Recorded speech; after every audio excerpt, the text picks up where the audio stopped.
Hallo miteinander. In diesem Video zeigen wir euch, wie man einen sogenannten Fieldstrip bei einer Heckler & Koch Mark 23 macht. Da vorab zum Erwähnen, der Fieldstrip wird gleich gemacht wie bei der USP-Serie von H&K. Wie immer als erstes sicherstellen, dass die Waffe nicht geladen ist und dann fangen wir damit an, indem wir das Magazin rausnehmen. Jetzt bewegen wir den Schlitten so weit hinten, bis die Kerbung hier auf gleicher Höhe ist wie der Teil vom Schlittenfanghebel, damit man den dann von der anderen Seite rausdrücken kann. Also sprich, man geht nach hinten bis in diese Position, kann von der anderen Seite dann mal einfach leicht rausdrücken und nachher kann man den rausziehen. So. Und jetzt können wir bereits den Schlitten abnehmen. Einfach führen. So. Die Rückschlagsfedern, wie man es kennt, bei den meisten Modellen, kann man einfach rauslupfen. Beim Lauf auch.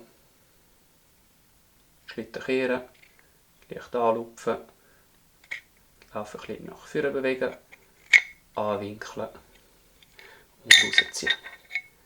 Ab und zu hakt es ein bisschen beim Rausnehmen und das liegt einfach an dem Dichtungsgummi, der halt dort ein bisschen bremsen tut. Ja, so nimmt man die Pistolen auseinander.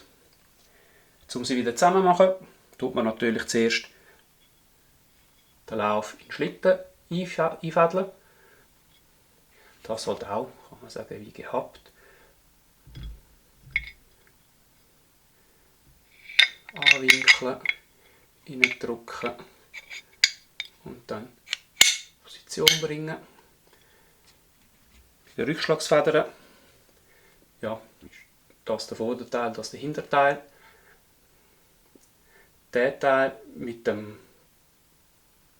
dieser scharfen Kante da, der kommt am Lauf. Und der Unterteil, der andere Teil, das ist der, der unten ist, der dann ins Gehäuse hinein sieht. Halt auch ansetzen, andrücken, der muss da dazwischen rein. Braucht eigentlich nicht viel. Ein bisschen andrücken und in Position bringen. So. Ja, jetzt können wir bereits den Schlitten wieder ans Gehäuse einfädeln.